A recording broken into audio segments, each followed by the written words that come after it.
दोस्तों, ये बात तो सभी जानते हैं कि भारत दुनिया में सबसे ज्यादा और सबसे तेज वैक्सीन का निर्माण करने में लगा हुआ है।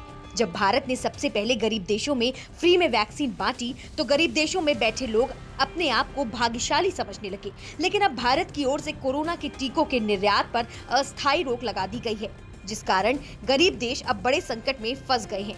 वह नहीं जानते कि उन्हें दूसरी डोज मिल भी पाएगी या नहीं। भारत सरकार के इस फैसले से दुनिया के करोड़ों गरीब देशों के लोगों की उम्मीदों को बड़ा झटका लगा है। संयुक्त राष्ट्र की एजेंसी यूनिसेफ के मुताबिक भारत के एक्सपोर्ट्स रोकने से जून के अंत तक दुनिया भर में 19 करोड़ खुराकों की कमी हो जाएगी। भारत के इस फैसले का सबसे बड़ा असर गरीब देशों पर पड़ने वाला है, जो पैसों के द्वारा वैक्सीन नहीं खरीद सकते। सबसे बड़ी बात ये है और चिंता का विषय ये है कि अगर इन गरीब देशों में भी कोरोना वायरस की खतरनाक लहर आ गई, तो इन गरीब देशों का क्या होगा। केनिया उन दर्जनों विकासशील देशों में शामिल है जिन्हें दुनिया के सबसे बड़े वैक्सीन उत्पादक भारत की ओर से टीकों के निर्यात पर रोक लगाए जाने से झटका लगा है। केनिया में टैक्सी ड्राइवर जॉन ओमोंडी को पिछले महीने जब कोविड-19 वैक्सीन का पहला डोज लगा, तो उन्होंने खुद को भाग्यशाली माना। केनिया की राजधानी नैरोबी में टैक्सी चलाने वाले 49 साल के ओमोंडी ने कहा कि वह बहुत अच्छा दिन था जब मुझे वैक्सीन मिली। मुझे मेरे उम्र और काम को देखते हुए इसकी बहुत जरूरत थी। मुझे जून में दूसरी डोज मिलने वाली थी, लेकिन अब यहाँ वैक्सीन नहीं है और मुझे चिंता है कि मैं कम सुरक्षित हूँ। वैक्सीन के बिना लगता है कि जैसे हम मौत का इंतजार कर रहे हैं। केनिया का ये टैक्सी ड्राइवर अकेला नहीं है जो भारत के इस फैसले से सबसे ज्यादा प्रभावित होने वाला है। ऐसे दर्जनों देश हैं जिनको भारत सरकार के इस फैसले से झटका लगा है। हालांकि इससे सबसे बड़ा कारण भारत में खतरनाक वेरिएंट जो बहुत ज्यादा तांडव मचा रहा है, भारत में B.1.617 बड़ी तेजी से फैल रहा है, जिसके कारण भारत में खुद की घरेलू मांग पूरी नहीं हो पा रही, जिसके कारण भारत ने गरीब देशों को भेजे जाने वाली वैक्सीन पर रोक लगाई है। केन्या के स्वास्थ्य मंत्रालय ने कहा कि यदि हमारे पास टीके होते तो हमने दूसरे फेज शुरू कर दिया होता। जमीन पर सच्चाई ये है कि हमारे पास टीके हैं ही नहीं। जब हमें इसकी उम्मीद थी, तो हमें आशा है कि जल्द ही भारत में स्थिति सामान्य होगी, लेकिन हम फाइजर और जॉनसन एंड जॉनसन से भी वैक्सीन हासिल करने की कोशिश कर रहे हैं।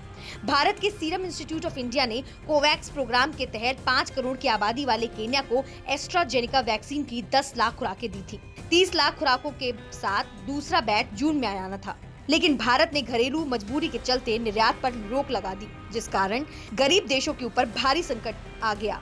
केन्या ही नहीं, अनेकों देश भारत के द्वारा भेजी गई वैक्सीन के द्वारा ही अपने यहाँ वैक्सीनेशन प्रोग्राम को चला रहे थे, लेकिन भारत में बढ़ते कोरोना वायरस के कारण इन गरीब जैसे देश इंडोनेशिया, फिलीपींस, वियतनाम और दक्षिण कोरिया आदि देश हैं। वहीं इंडोनेशिया ने तो अब चीन की तरफ रुख मोड़ लिया है और उत्पादन बढ़ाने के लिए पेटेंट हटाने की अपील भी की है। लेकिन दूसरे देश जिनमें केन्या, घाना से लेकर बांग्लादेश, इंडोनेशिया तक गरीब देश कोवैक्स के ऊपर निर्भर हैं। लेकिन फिलहाल उनके पास कोई रास्ता नहीं है। इस कारण उन्होंने वैक्सीनेशन प्रोग्राम के ऊपर भी रोक लगा रखी है। कई देशों की चरमराई हुई स्वास्थ्य व्यवस्था यूनिसेफ के मुताबिक जून तक दुनिया में 19 करोड़ डोज की कमी होगी। इस अभाव से गरीब देश और भी पीछे छूट जाएंगे। विशेषज्ञों का कहना है कि वैक्सीन असमानता से महामारी को रोकने के प्रयास और भी जटिल होंगे। बांग्लादेश में भी पहली खुराक दिए जाने के कार्यक्रम को ही रोकना पड़ गया है। यहाँ साल के शुरुआती 6 महीने में भारत से हर महीने 50 लाख खुराकें जानी थी। अभी तक सिर्फ 70 लाख ही पहुंची है, लेकिन बांग्लादेश ने भारत का इंतजार न करते हुए रूस की स्पुतनिक वैक्सीन को मंजूरी दे दी है और यहाँ पर चीन से 5 लाख खुराकें पहुंच चुकी हैं। वहीं कोवैक्स के तहत फाइजर की 1 लाख खुराक जल्द ही अगले महीने पहुंचने वाली है। बांग्लादेश के अलावा भारत के कई पड़ोसी देशों की सुरक्षा व्यवस्थाएं बुरी तरह चरमराई हुई हैं। ऐसे समय में जब कोरोना के नए नए वेरिएंट सामने आ रहे हैं, तब वैक्सीन की कमी तमाम देशों को बड़ा झटका दे रही है। भारत के पड़ोसी देशों नेपाल, श्रीलंका, मालदीव से लेकर अर्जेंटीना और ब्राजील देशों की हालत भी बहुत खस्ता हो चुकी है। यूनिसेफ ने कई अमीर देशों से अपील की है कि गरीब देशों को जल्द से जल्द वैक्सीन मुहैया कराई जाए। यूनिसेफ 4 का कहना है कि सिर्फ G7 देश अगर अपने सप्लाई में 20% शेयर करे, तो जून, जुलाई और अगस्त में 15.3 करोड़ खुराकें इन गरीब देशों को मिल सकती हैं, ताकि गरीब जैसों को जल्दी राहत मिल सके। वहीं यूनिसेफ ने तमाम वैक्सीन बनाने वाली कंपनियों ने भी यह गुजारिश की है कि वह अपनी वैक्सीन बनाने की उत्पादन क्षमता में बढ़ोतरी करें, ताकि गरीब देशों को कोरोना की आगे आने वाली लहर का सामना करने से बचाया जा सके।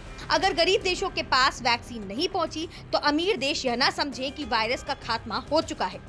जब तक दुनिया में किसी भी देश में कोरोना का केस मौजूद है, तब तक दुनिया कोरोना से मुक्त नहीं हो सकती।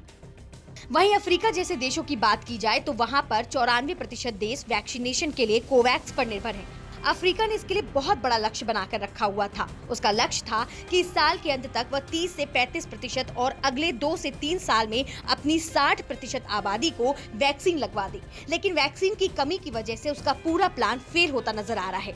इस तरह इथियोपिया की बात करें तो वह देश चीन की वैक्सीन पर निर्भर है, लेकिन अब वह दूसरे देशों की वैक्सीन को हासिल करने में जुटा हुआ है। यूनिसेफ के एग्जीक्यूटिव डायरेक्टर हेनरिट्टा फोरे ने कहा कि हम बात को लेकर चिंतित हैं कि यदि भारत की तरह केस बढ़े तो क्या होगा। नेपाल, श्रीलंका, मालदीव, अर्जेंटीना और ब्राजील जैसे देशों में केस तेजी से बढ़ रहे हैं और स्वास्थ्य ढांचा छोटा पड़ रहा है। Indonesia, Philippines, Vietnam, south Korea और एशियाई देश भी भारत से टीकों की आपूर्ति में देरी से प्रभावित होंगे।